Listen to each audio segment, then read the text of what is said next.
নিত্যগীত ছন্দের কবিকণ্ঠে কবিতা পাঠের অনুষ্ঠান। আপনারা ঠিক এই দিন বৃহস্পতিবার রাত 8:25 এই অনুষ্ঠানটি দেখার জন্য উদ্গ্রীব হয়ে থাকেন, সেটা ভেবেই আমরা অত্যন্ত কৃতজ্ঞ আপনাদের কাছে যে অনুষ্ঠানটি আপনাদের কাছে পৌঁছে দিতে পেরেছি বলে। পশ্চিমবঙ্গের বিভিন্ন প্রান্তের বিভিন্ন বিশিষ্ট কবি যারা এই অনুষ্ঠানে অংশগ্রহণ করেন, আজকে ঠিক আমাদের মধ্যেই আমরা ভেবেছি বিভিন্ন জেলা থেকেই সেই ধরনের 4 জন কবি আজকে এসেছেন। তাদের কণ্ঠে কবিতা পাঠ, তাদের সংকলন আমরা আপনাদের কাছে তুলে ধরব এবং আমাদের অনুষ্ঠান কেমন লাগছে, আজকে যে সমস্ত কবিরা কবিতা পাঠ করেছেন, ইতিমধ্যে অনেকগুলো এপিসোড আমাদের হয়ে গেছে, তারা অত্যন্ত উৎসাহিত, প্রচুর ফোন পাচ্ছি আমরা চাই অনুষ্ঠানটা চলুক এবং আমি অনুষ্ঠানে চলে আসছি। আমাদের মধ্যে প্রথমেই রয়েছেন কবি সন্দীপ রায়, নমস্কার। রয়েছেন কবি দীপান্বিতা হক, নমস্কার। কবি প্রবীর ভদ্র, নমস্কার। কবি কিশোর কুমার মণ্ডল, নমস্কার। আচ্ছা, প্রত্যেককেই স্বাগত এই অনুষ্ঠানে। আচ্ছা, আমাদের যে অনুষ্ঠানে আমি যেটা করি সাধারণত, যে কবিদের মনে হয় জিজ্ঞেস করি বারবার ধরে, প্রথমেই আপনারা বলুন অনুষ্ঠানটা কেমন লাগছে আপনাদের। আমি সন্দীপ রায়কে বলুন। অনুষ্ঠানটা খুব ভালো লাগছে এবং ফিডব্যাক পাচ্ছি, খুব ভালোই হচ্ছে অনুষ্ঠানটা। কবি দীপান্বিতা কি বলেন? অসাধারণ অনুষ্ঠান, কবিদের নিয়ে অনুষ্ঠান, খুব নতুনত্ব আছে, কবিদের দেখতে পাচ্ছে সকলের, তাদের বেশ বেশ পাঠকের সাথে একাত্ম হতে পারছে। আচ্ছা, কবি প্রবীর ভদ্র এই বিষয়ে সবচেয়ে বড় কথা, এটা সর্বজনগ্রাহ্য হয়েছে এবং সার্বজনীন হয়ে গেছে এবং সাধারণ মানুষের একদম দোরগোড়ায় পৌঁছাতে পেরেছি। মনের কণ্ঠে গিয়েছে, ধাক্কা গিয়ে লেগেছে যে এগুলো আমরা করতে পেরেছি। তা সেই ইচ্ছা নিয়েই, ভাবনা নিয়েই তো এই কাজটি করা হচ্ছে, করছি, চেষ্টা করছি। এটা কতটা পারবো জানি না, আপনাদের নিয়েই ঘিরেই এই অনুষ্ঠান। আচ্ছা, কবি কিশোর কুমার মণ্ডল, তাকেও ধন্যবাদ। তিনি কি বলেন এই বিষয়ে? এটা অনুষ্ঠানটা অপূর্ব অনুষ্ঠান, আমি দেখেছি এবং প্রত্যেকটা এপিসোডও আমি দেখেছি। খুব সুন্দরভাবে যা নতুন কবিদের আপনারা স্থান দিচ্ছেন, অগ্রাধিকার দিচ্ছেন, এটা আপনাদের জন্যই এই অনুষ্ঠানটি। আচ্ছা, এবার সরাসরি আমি কবিতায় চলে আসব। কবি সন্দীপ রায়, তিনি তার কয়েকটি পত্রপত্রিকা তো বিভিন্ন নিয়মিত তিনি লিখছেনও, প্লাস কতগুলো পত্রিকা তিনি নিয়ে এসছেন যাতে তার লেখা রয়েছে, তার মধ্যে থেকে তিনি পাঠ করবেন আজকে। আমি প্রথমে একটা কবিতা পাঠ করছি, করুন। সেটা ওই শ্রী শিক্ষু পত্রিকায় বেরিয়েছিল। আচ্ছা, কবিতার নাম অভিমান। বেশ। 1000 বছরের পুঞ্জিত রাগ এক নিমেষে উড়ে গেল, পাখি ফিরে এলো, অথচ তোর অভিমান এখনো ভাঙল না। ছোট্ট সন্দীপ রায়ের এই একটা বিশেষত্ব আমি তার লেখায় দেখি, খুব দীর্ঘ কবিতা নয়, কিন্তু ছোট কবিতা, অনুকবিতা, তার মধ্যে একটা অন্তর্নিহিত অর্থ খুব থাকে আর কি। ধন্যবাদ কবি সন্দীপ রায়কে। আমি এবার দীপান্বিতা হকের কাছে আসব। দীপান্বিতা, আপনার সংকলন তো নিশ্চয়ই রয়েছে, সংকলনটা একটু দেখান। মনের আকাশ, দীপান্বিতার মনের আকাশ, এবং সেই মনের আকাশে পাখনা মেরে দিয়েছেন দীপান্বিতার সৃষ্টির সমস্ত পাখিগুলো। হ্যাঁ, তার মধ্যে থেকেই আপনি আর কি আপনার অন্যান্য পত্রপত্রিকায় তো অনেক প্রকাশিত লেখা রয়েছে। আচ্ছা, তার মধ্যে থেকে আপনি তাহলে পাঠ করুন আজকে। আচ্ছা, আমি মনের আকাশ থেকে কবিতা বলছি। জড়িয়ে। যে হাত ধরলে যেন ওঠে ভীষণ সুখের ঢেউ, যে দুটি হাত পরস্পরের ভালোবাসার কেউ, সবুজে সবুজ, নীলিমায় নীল, উপচে পড়া আলো, পাখির গানে, ভীষণ রোদে, সবই লাগে ভালো। দেখেছি কি দেখিওনি ওই তেপান্তরের মাঠ, দেখেছি তার মুখের পরে আলোক জ্যোতির হাট। কথার কোনো শেষ হয় না, এত কথার লিপি, গানের মতোই ফুরোয় না যে মিঠে বুলির ঝাঁপি। দারুণ বিতান, দারুণ বাগান, দেখার মতো তরুণ, একবারও হাত ছাড়লে পরে তারাই করবে বারণ। অনেক পথেই স্বর্গ আছে, স্বর্গে শুধু নয়, ঘাসের পথে মাটির পথে জড়িয়ে রাখা যায়। বিরাট দিঘি ছোট্ট লাগে তুলনামূলকভাবে, ভালোবাসার ঢেউগুলো সব এমন করেই রবে। বিনিময়ের এই খুশিগুলো সমর্পণের ভঙ্গি, হাসিগুলো খুশিগুলো পরস্পরের সঙ্গী।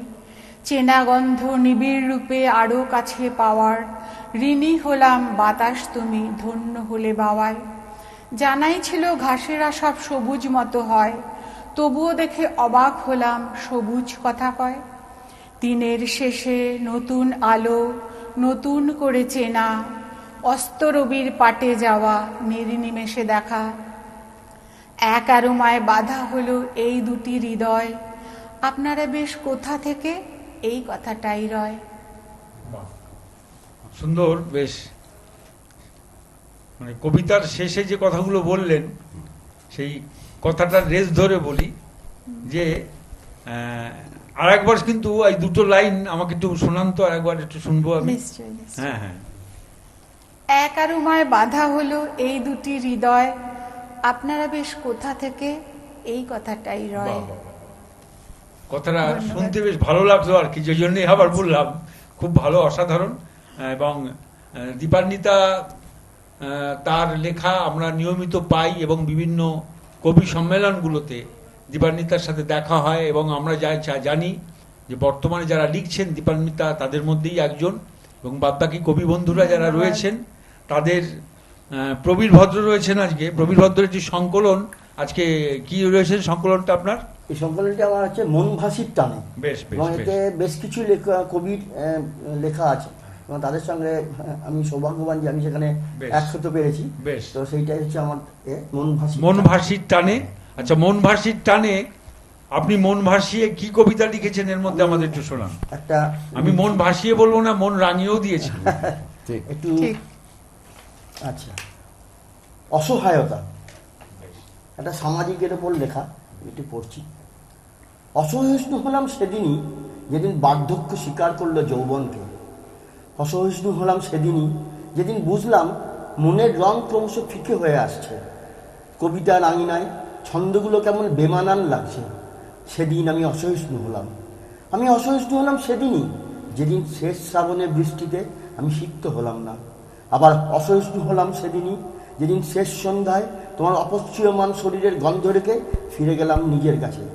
অসহিষ্ণু হই এখন বারে বারে শিউলির গন্ধ পাই না বলে। অসহিষ্ণু হলাম এখন যখন প্রতিবাদ আর আছড়ে পড়ে না মানুষের বীরে। অসহিষ্ণু হলাম সেদিনই যেদিন কামদুনিয়ার প্লাস্টিক হলো এলাকার রক্তাক্ত ছিন্ন ভিন্ন। অসহিষ্ণু হলাম সেদিনই যেদিন আজানের সুরে ধ্বনিত হয়েছিল রক্ত ঝরা কান্নার শব্দ। অসহিষ্ণু হলাম সেদিনই যেদিন শিশুরা হয়েছিল পণ্য চামড়ার ব্যবসাদারের হাতে। আমি বোবা হলাম, কিন্তু অসহিষ্ণু হলাম সেদিনই। অসহিষ্ণু হলাম সেদিনই যেদিন ঘরটা হয়ে গেল ছোট, একাকিত্বের নিদারুণ যন্ত্রণায় ছটফট করছে জঠর দায়ী। শেষ শয্যায় সাহিত্য বিশ্ব এখন আমি, অসহিষ্ণুতার তীরে বিদ্ধ মন মুক্তি চাইছে সহানুভূতির পরিহাস থেকে। খুব সুন্দর। এবং প্রবীর ভদ্রকে বলবো যে একটি শব্দ, কবিরা আমার সাথে হয়তো একমত হবেন, যে একটা অসহিষ্ণুতার মধ্যে কিন্তু আমাদের চলতে হচ্ছে, এবং ধারাবাহিকভাবে, এবং আমরা দেখছি পথে ঘাটে সমাজে এবং সারা বিশ্ব জুড়ে একটা অসহিষ্ণুতা, এবং কবিরাই পারেন যে সদম্ভে বলতে, সদম্ভে তার প্রতিবাদ করতে। কবি প্রবীর ভদ্র সেটি করেছেন। আমরা চাই যে শান্তির ললিত বাণী দিকে দিকে মুখরিত হোক, মানুষ অসহিষ্ণুতা ভুলুক, সহিষ্ণু হোক, আমরা যেন ক্ষমাশীল হই, আমরা যেন মানুষের মধ্যে মানবিকতা যেটা আছে সেটা যেন ফিরে আসে। অবশ্যই। আর আপনি তো অসাধারণ পাঠ করেছেন, এবং আপনার লেখা আমি বহুবারই পাঠ করি অনেক জায়গায়, এবং পাইও অনেক সময়। আপনার সঙ্গে সেভাবেই যোগাযোগ আছে। আরেকটি কথা, আজকে আমাদের মধ্যে বিশিষ্ট কবি কিশোর কুমার মণ্ডল, তাকে বলবো, তিনি তার একটি সংকলন রয়েছে রবীন্দ্রনাথ, সেটি একটু দেখান আমাদের শ্রোতা বা পাঠক বন্ধু যারা রয়েছেন। রবীন্দ্রনাথ, তার থেকেই কবি কিশোর কুমার মণ্ডল তিনি একটি পাঠ করবেন। আমি সে পাঠে আমি আপনাকে বলছি, পাঠটি করুন।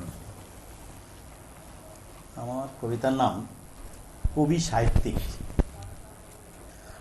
আশায় বাঁচে চাষা, আশায় বাঁচে কবি, কাঁধে ঝোলা নিয়ে অনটনে জর্জর, উদর পূরণে অনেক হয়েছে ধার, কোথা সেই ফুল টাইমের চেনা কবি, কোথা জীবন যুদ্ধে সংগ্রামী চেনা ছবি।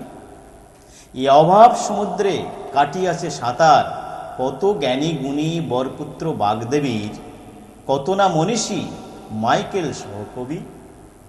বেঁচে আছি, আগে করি অন্য কোনো কাজ, নতুবা কাজ না থাকিলে বই মেলাতে যাওয়ার আগেই হয়ে যেতাম ছবি। পাল্টেছে যুগ, এবে করি লেখা ও কাজ একত্রে, তাই তো একবিংশ শতাব্দীতে আমরা হইলাম চাকুরিজীবী কবি। কবিদের যেটা বলেছেন, আমি মনে হয় এই ভাবনার পেছনে বা একটা পরিপ্রেক্ষিত তো থাকে, কবি সেই পরিপ্রেক্ষিতের উপর ভিত্তি করে তার কবিতা, তার সৃষ্টি। তাই ভাবনার সম্পর্কে আমি বলবো, এর পরিপ্রেক্ষিত যদি আপনি একটু বলেন, যে এই যে কবিদের বলছেন যে কবিদের আজকে এই কবিতা ছাড়া বাদবাকি যে জীবন, সেই জীবন নিয়ে আপনার যে ভাবনা, সেটি আপনি কিভাবে ভেবেছেন একটু বলুন। আমার ভাবনাটা, আগে যেসব আমাদের পুরনো যেসব কবিরা ছিলেন, আচ্ছা, সাহিত্য চর্চা করতেন, অনেকে ছিলেন সারা জীবন অন্য কোনো কাজ করেনি, শুধু সাহিত্য চর্চা করে। আর অনেকে খুব, কেউ কৃষিকাজ করেছেন, কেউ অন্য চাকরি করেছেন, কেউ করেছেন বিভিন্ন পেশায় অনেকে করতেন। কিন্তু তখন এখনকার যে জীবন আমরা কাটাচ্ছি, এখানে শুধু কবিতা লিখে আর এই স্ত্রী পুত্র কন্যা নিয়ে বাঁচা যাবে না, শুধু কবিতা লিখে। অতএব আমাদেরকে কিছু চাকরি করতে হবে, কিছু উপার্জন করতে হবে, কিছু জীবিকা আমরা শুধু কবিতা লিখে আজকের দিনে বাঁচা। না, আপনি একটা চরম সত্য, এটা তো ঠিক কথাই। তবে আবার এটাও ঠিক কথাই, কবিরা মানে কবিতা লিখলে তো যে 4টে কবিতা আমি একটা হাঁড়ির মধ্যে ছেড়ে দিলাম আর সেগুলো ভাত হয়ে বেরিয়ে আসলো, রুটি তৈরি হলো, তা তো হবে না। তার কারণ কবি তো বলেই গেছেন যে ক্ষুধার রাজ্যে পৃথিবী গদ্যময়। তা সেই গদ্যময় যখন পৃথিবী, এটা আমাদের মেনে নিয়েই চলতে হবে। তবে কবিরা যেটা করেন, কবির উদাসীনতা নিয়ে আমাদের তো প্রশ্নাতীত এ রয়েছে, এবং আমরা কাকে বাদ দেব? বহু কবি রয়েছেন যাদের নাম উল্লেখ করতে হয়, যে তিনি শুধু কবিতাকে আশ্রয় করে জীবনের চরমতম দৈন্যতাকে তিনি মেনে নিয়েছিলেন, এবং শুধু মেনে নেওয়া নয়, তার সাথে সেটাকে আঁকড়ে ধরেই তার জীবন ছিল। কবি মাইকেল তো আমাদের মানে জ্বলন্ত উদাহরণ, এবং সুকান্তও ছিলেন। এবং যার জন্য বলি, অবশ্যই কবিতা থাকবে, কবিকে বাঁচার রসদ, সেই খাদ্য, সেই অন্ন বস্ত্র বাসস্থান পরিবার সবই থাকবে। তবে আপনার এই যে ভাবনা, সেই ভাবনাটার যথার্থ ভাবনা, সেই ভাবনাতেই এগিয়ে চলুক সমাজ।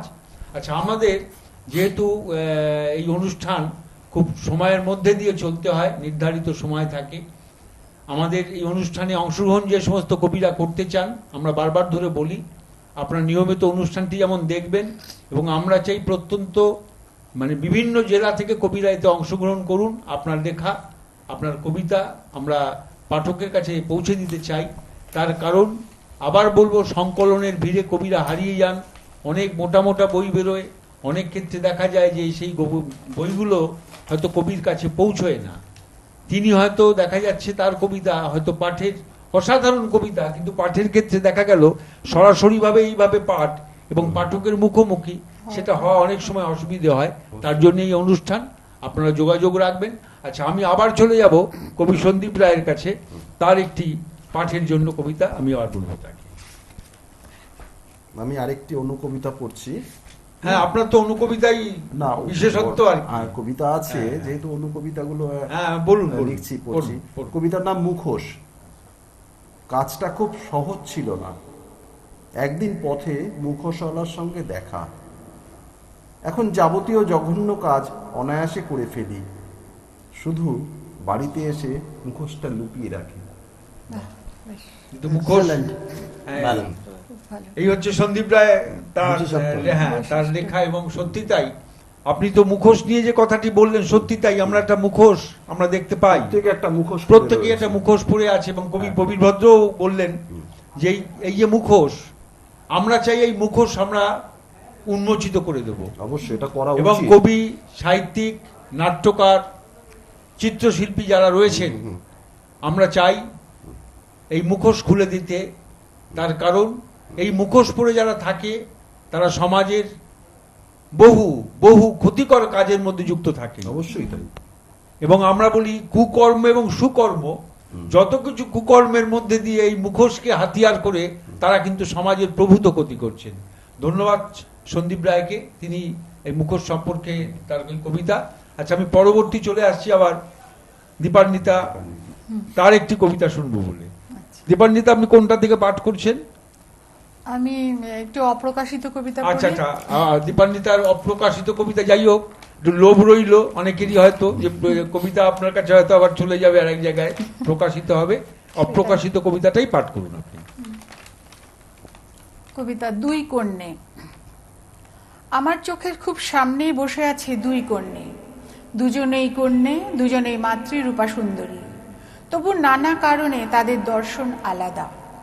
এক কন্যে আধুনিক পোশাকে সজ্জিতা, তার পরনে জিন্স প্যান্ট, ছোট শোভন টপ, পায়ের জুতোটি হাই হিল, কানের লতিতে ছোট্ট দুটি হিরে, হাতে স্মার্টফোন, কানে ইয়ারফোন, সে সর্বদাই ফোনে ব্যস্ত।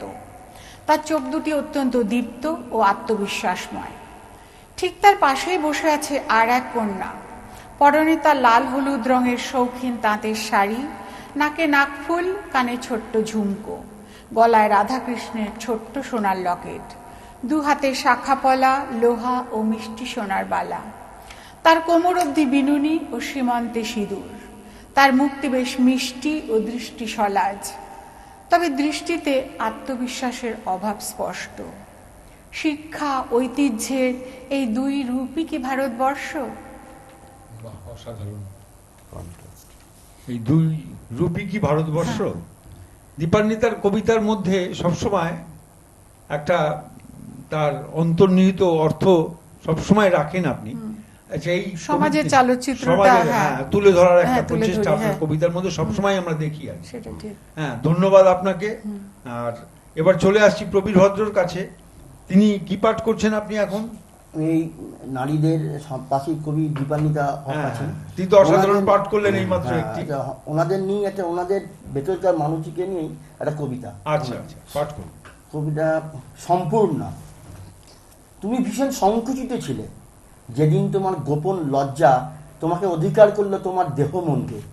তুমি প্রস্ফুটিত হলে একটু একটু করে, প্রতি মুহূর্তে আলোড়িত হতে থাকলো নব উন্মোচনের পুলকে। তুমি হয়ে উঠলে সম্পূর্ণা। মনের উৎসবের আঙিনায় নতুন আঙ্গিকে তোমার আগমন। তুমি সাজালে নিজেকে তোমার লজ্জা বিড়ানত ভঙ্গিমায়। তুমি হয়ে উঠলে অদ্বিতীয়া। তুমি শিহরিত হতে থাকলে তোমার ভাবনার উষ্ণ স্পর্শে। সৃষ্টির নব নব দৃশ্য দৃশ্যমান হলো তোমার অন্তরে। এখন তুমি পূর্ণ, তুমি একান্তই তোমার নিজের। যৌবনের আগমনী সুরের মূর্ছনায় তুমি আত্মস্থ সমাহিত। তাই তুমি সম্পূর্ণা, তুমি অদ্বিতীয়া। খুব সুন্দর, খুব খুব ভালো এবং খুব ব্যঞ্জনাময়। হ্যাঁ, অবশ্যই অবশ্যই। এবং আমি আরেকটি কথা বলবো যে প্রবীর ভদ্র লেখার মধ্যে সবসময় যেটা থাকে সেটা হলো, এর আগেও আপনি একটা প্রতিবাদী আপনার কণ্ঠ থাকে, এবং আপনি ব্যাখ্যার আগে একটা লেখা অবুঝ যন্ত্রণা বলে আমি পাঠ করেছিলাম। আপনি পাঠ করেছিলেন। সেই অবুঝ যন্ত্রণা অনেক মনে দাগ কেটেছে মানুষের, মন ছুঁয়ে যাওয়া কবিতা আর কি। ধন্যবাদ ধন্যবাদ আপনাকে। আচ্ছা, আমি এবার কবি কিশোর কুমার মণ্ডল, তাকে বলবো আপনার এই রবীন্দ্রনাথ যে সংকলনটি, সেটিতে বইমেলাতে বেরিয়েছিল আপনার। বইমেলাতে বেরিয়েছিল, আমি উপস্থিত হতে পারিনি, ওই আমার অ্যাক্সিডেন্ট হয়েছিল, আচ্ছা, সেজন্য আচ্ছা, উপস্থিত পারিনি। আচ্ছা। ওখানে একটা বইয়ের স্টল ছিল, চক্রবর্তী চ্যাটার্জি অ্যান্ড আচ্ছা, কোম্পানি, আচ্ছা, আচ্ছা। ওরাই এটাকে প্রকাশ করেছে। আচ্ছা, তার থেকে আপনি একটি পাঠ করুন। কবিতাটার নাম কি? কবিতাটার নাম মন। আচ্ছা আচ্ছা, এই মন নিয়ে কবিতা আপনার হঠাৎ কি কেন মনে হলো যে মন নিয়ে লিখি? হ্যাঁ, মনকে কেন্দ্র করেই মনকে কেন্দ্র আমাদের করে। সব ভাবনা। ভাবনা, সেজন্য মন আচ্ছা, নিয়ে বলুন, লিখেছি। পাঠ করুন। মন কেমন কেউ জানে না, মন জানে। যার মন সেও জানে না, মন গিয়েছে প্রথম দেখা তীর বিদ্ধ হৃদয় কাছে। ঘন্টা পর ফোনে হচ্ছে কথা দুটি মনে, কোনো দিকে নেই খেয়াল এ কোনটা, এ মন পাখি সাগর পেরিয়ে উঠছে, মনশ্চক্ষুতে দেখে দেখে ফিরে আসছে। কে কবে কোথা কাকে মন দেবে কে জানে। এই একটি জায়গায় সবাই সমান, রাজা উজির, মন্ত্রী শান্ত্রী, চাকুরিজীবী, ব্যবসায়ী, কৃষক, ভিখারি, আছে মন, মনের মানুষ সবারই। হলে মন কষাকষি, মনে মনে পূজে মন ছবি, সেই দুটি মনের মিলে গড় জীবন। বেশ, বেশ। অসাধারণ। মন নিয়ে, মনের কথা আপনি মন খুলে বলেছেন একদম এবং মনে প্রকাশ পেল আপনার সব কথাই। এই মন, এটা আমি মন আমার কবিতা, আপনার সঙ্গে যে পরিচয় আমার আচ্ছা আচ্ছা। হোয়াটসঅ্যাপের মাধ্যমে, হ্যাঁ। আপনার একটা মন এর কবিতা আমার এই হোয়াটসঅ্যাপে ছিল, সেটা আপনি লিখেছিলেন একটা অবসাদগ্রস্ত মন আর একটা অন্য মন। এই অন্য মনটা অবসাদগ্রস্ত মনকে অবসাদ হতে দেয় না। ও আমার খুব পছন্দ হয়েছে। বাহ, ধন্যবাদ অপূর্ব আপনাকে। কবিতা। হ্যাঁ, ধন্যবাদ। তার কারণ হ্যাঁ আমি লিখেছিলাম, আমি মনে হয় যে আমাদের মনে মনে লড়াই হয় আর কি সব সময়, এবং কখনো অবসাদ আমাদের আচ্ছন্ন করে ফেলে, আবার একটা মন অনুপ্রেরণা দেয়, ঠিক যে কথা। বেঁচে থাকার কথা বলে, বেঁচে থাকার স্বপ্ন সে দেখায়। সেই বেঁচে থাকার স্বপ্ন নিয়েই আমরা যেন বেঁচে থাকি, এবং আমি মনে করি যে কোনো হতাশা নয়, কোনো অবসাদ নয়, এই পৃথিবীতে, সুন্দর এই পৃথিবীতে আমরা আমাদের মতো করে নতুন নতুন ফুল ফোটাবো, নতুন নতুন পাখি, নতুন নতুন ভোর আমাদের স্বপ্ন দেখাবে, বেঁচে থাকার কথা বলবে তারা। সুন্দর কথা বললেন। আমাদের এটা নিয়েই যত আমাদের জীবন হোক, আমাদের যত বয়স বেশি হোক না কেন, এই অবসাদ যেন আমাদের না আসে। আমাদের না আসে, এবং আমরা যেন বলে সবসময় তারুণ্যে। ঠিক ঠিক ঠিক। আমি বলি এই জন্যে যে মন পাখি তুই গান শোনাবি, মিষ্টি রোদে কথা বলবি, মিষ্টি ভরে গান গাইবি তুই। ওরে মন পাখি তুই একটুখানি ভালো রাখ না। তাই যে মন পাখিকে ভালো রাখার কথা বলি, মন পাখি আমাদের ভালো মন্দ দুটোই রাখে। কিন্তু আমি মনে করি যে আজকে একটা ব্যাধি সমগ্র বিশ্ব জুড়ে চলছে, আপনারা নিশ্চয়ই জানেন, যে মনের অসুখ। আমরা কিন্তু আগে দেখিনি মনের অসুখ, হ্যাঁ। এখন মনের অসুখ বলছে, মনের অবসাদ এবং মানসিক ডিপ্রেশন, এই যে হতাশ। হতাশা। আমি মনে করি এটাকে ভেঙে ফেলা দরকার। কিসের হতাশা? যতদিন এইটুকু তো ছোট্ট জীবন, তার মধ্যে থেকে কেন আনন্দ নিয়েই বেঁচে থাকি।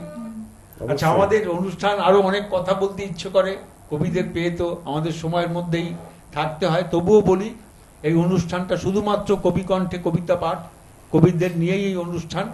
আমাদের অনুষ্ঠানের একদম অন্তিম লগ্নে আমরা পৌঁছে গেছি, তবুও বড় স্বাদ জাগে যে কবিদের পেয়েছি যখন। অল্প অল্প করে, ছোট ছোট করে একটা কবিতা আমাদের সে বলে আমরা অনুষ্ঠানটা শেষ করতে হলো। সবাইকে ধন্যবাদ, সবাই ভালো থাকবেন, শুভরাত্রি। নমস্কার। নমস্কার। নমস্কার।